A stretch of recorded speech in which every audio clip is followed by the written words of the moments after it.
আসসালামু আলাইকুম রহমতুল্লাহ বরকাতু। দর্শক, কথা একেবারেই শান্ত হবে।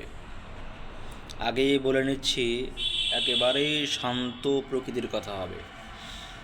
দর্শক, গত শেখ হাসিনার আমলে রফিকুল ইসলাম মাদানী সাহেব একটা কথা বলছিলেন, অনেক সুন্দর একটা কথা বলেছিলেন। তিনি বলেছিলেন, ওই আমি সরকার মানি না, রাষ্ট্রপতি মানি না, আমি শেখ হাসিনাকে মানি না যদি সেই সরকার, সেই রাষ্ট্রপতি আল্লাহ তালাকে না মানে। যদি আল্লাহ তালাকে না মানে, আমি ওই রাষ্ট্রপতির সরকার আমি কিছুই মানি না, ওই আইন আমি মানি না। এখন যদি এই বর্তমান সময়ে আসার পরেও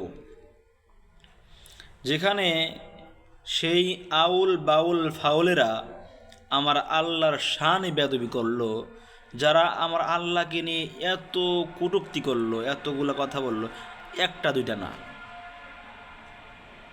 অনেক অগণিত বলা যায়। সূরা নাসকে নিয়ে ব্যঙ্গ করা, আল্লাহ তাআলাকে নিয়ে ব্যঙ্গ করা, ফেরেশতাদেরকে নিয়ে ব্যঙ্গ করা, নবী রাসূলদের নিয়ে ব্যঙ্গ করা, নামাজ নিয়ে ব্যঙ্গ করা, দাড়ি নিয়ে ব্যঙ্গ করা, ফেরেশতাদের নিয়ে ব্যঙ্গ করা, অগণিত ব্যঙ্গ আছে। ইসলামের বিধান নিয়ে এতগুলা কটূক্তি যারা করে, তাদের পক্ষ কেমনে নেয়? বর্তমান প্রধান উপদেষ্টা ডক্টর মোহাম্মদ ইউনূস সাহেব কেমনে তাদের পক্ষ নিয়ে বলে যে তারা বাউলদের উপর হামলা করছে, তাদেরকে গ্রেফতারের আদেশ কেমনে দিল? কেমনে দিল এটা? যদি কোনো ব্যক্তি এই ডক্টর মোহাম্মদ ইউনূস সাহেবের আব্বা আম্মা, পিতা মাতা, বাপ মা, যদি এই পিতা মাতাকে নিয়ে কোনো কিছু কথা বলতো, যদি কোনো কটূক্তি করতো, পিছনে আগুন ধরা যাইতো। পিছনে কি হইতো? মোহাম্মদ ইউনূসের কী হইতো? পিছনে আগুন ধরে যাইতো। সেখানে যেখানে নাকি আল্লাহ তালা তাকে বানাইলো, যেখানে আল্লাহ তালা সবাইকে বানাইছে, ওই মালিকের শানে কথা বলছে, আর তুমি কি করলা? ডক্টর মোহাম্মদ ইউনূস আপনি কি করলেন? কি করলেন? এটা কি করলেন? এখানে তো আপনার দায়িত্ব ছিল আপনারও রাস্তায় নেমে তাদের পিছনে কয়েকটা দেওয়ার, আর সেখানে আপনি তাদের তুলোধনা করতেছেন, চুমা খাইতেছেন না, তাদের পিছনে চুমা খাইতেছেন। বেশি দিন নাই, আপনি বেশি দিন থাকতেও পারবেন না। সামনে ফেব্রুয়ারিতে নির্বাচন দেওয়ার কথা দিবেন, আসেন কয়েকটা মাস।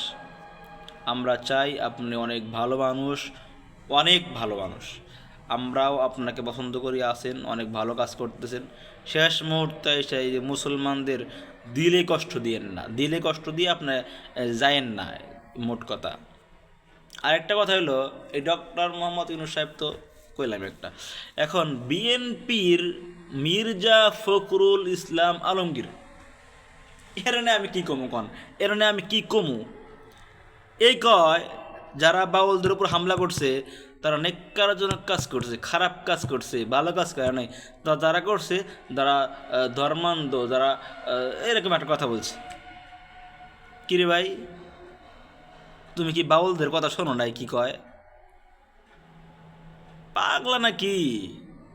এটা কেমনে কয়? এটা কি কথা কেমনে কয়? বেটা, তুমি তো নিজেই ধর্মান্ধ, তাহলে তুমি নিজে ধর্মান্ধ। তুমি নিজে বলো যে শরী আইন মানি না, আমি শরী আইন মানি না, আর তুমি মনে করো যে আল্লাহ তালাকে নিয়ে কথা হইলো, তুমি তো এটা স্বাভাবিক, তুমি বলবাই যে আল্লাহ তালার সামনে যে কথা কইছে আর তুমি তো পক্ষ নিবাই, কারণ তো তুমি নিজে শরী আইন মানো না, শরীয়তের তো তুমি কোনো কিছু জানো না মনে হয়। নির্বাচন আগে টুপি মাথায় দাও, আমার টুপিটা খুলে রাখছি, টুপি করে রাখলাম, দরকার টুপি এখন বর্তমানে নাই, কইতান রাখছি। তুমি এমন একজন মানুষ যেখানে আল্লাহ তাল্লাহর সামনে কথা হলো, উল্টাপাল্টা কথা হলো, তুমি তাদের পক্ষ রইলা। সামনে নির্বাচন, চিন্তা করতে হবে কিন্তু। হুম হুম মুসলমানের দেশ এটা, 95% মুসলমানের দেশে তুমি মুশরিকদের পক্ষ নিবা? মুশরিক, তারা তো মুশরিক, আল্লাহ শানে বেয়াদবি করে, রাসূল শানে বেয়াদবি করে। এক বাউল বলতেছে যে আমি নিজে রাসূল, আমি কি নবী দাবি করলাম? আমি নবী? নাউজুবিল্লাহ কর না, আমি নবী বলে। ভিডিও আছে আমার কাছে, যদি দেখতে চান দেখাইতে পারবো। আবার একজন বলতেছে আদম আলাইহিস সালামকে নিয়ে কটূক্তি, হয়তো বা আনোয়ার সরকার নাকি জানে নাম, সে বলতেছে যে আদম আলাইহিস সালামের লিঙ্গ, নাউজুবিল্লাহ, আমি এই উচ্চারণ করবো না। হ্যাঁ, এমন এমন বক্তব্য। আরেকজন বলতেছে এই আবুল সরকারি বলছে, আবুল সরকারি বলছে যে তুমি দাড়ি কাটো, দাড়ির যে নবীর ফেরেস্তাদের তো গুয়া কাটা দিলা, নাউজুবিল্লাহ। এদের কথা বলতে তো আমার লজ্জা করে, মুখে আসতে চায় না, কেমনে বলে এগুলো কথা।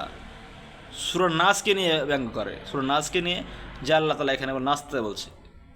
আর যে বেটা তুই 5 পাস নাকি শুনলাম একজনের কাছে 5 পাস, লেখাপড়া জানো না, তুই লেখাপড়া জানোস না, তুই ইসলামের কোরআন হাদিস নিয়ে কি জন্য কথা বলতে যাস? তুই গান করস, গান করে খাবি, তুই গান করস, নাচোস, তুই ন্যাংটা হওয়া উলঙ্গ হওয়া, তোদের কাম ওটা কর। গাঞ্জা খাবি, মদ খাবি, বিড়ি খাবি, কী খাবি খা, তোরা এই কাজ কর না। তুই ইসলাম টানস কি জন্যের মধ্যে, ইসলাম টানা কি দরকার? আর এগুলা করেও তারপরে কি করে, এই এই এই আবাল মার্কা কিছু লোক যায় তাদের পক্ষ নেয়। নাস্তিক মার্কা, নাস্তিক নাস্তিক মার্কা যারা আছে, নাস্তিক মার্কা যারা আছে, তারাই তাদের পক্ষ নেবে, তারাই তাদের পক্ষ নেবে, নাস্তিক। আর বাউলদেরকে সব থেকে বেশি নাস্তিকরাই পছন্দ করে। নাস্তিকরা কোনো ধর্ম মানে না, কোনো কিছু মানে না, ওরা আল্লাহ মানে না, হিন্দুদেরকে মানে না, কোনো কিছু, তো কোনো ধর্মই তাদের, নাস্তিকদের কোনো কিনা ধর্ম নাই, কিন্তু নাস্তিকরা বাউলদেরকে পছন্দ করে। কারণ কি? বাউলদেরকে নাস্তিকরা কী করে? পছন্দ করে। এখন যারা বাউলদের পক্ষ নেবেন তারাও নাস্তিক, তারাও কি নাস্তিকদের অন্তর্ভুক্ত।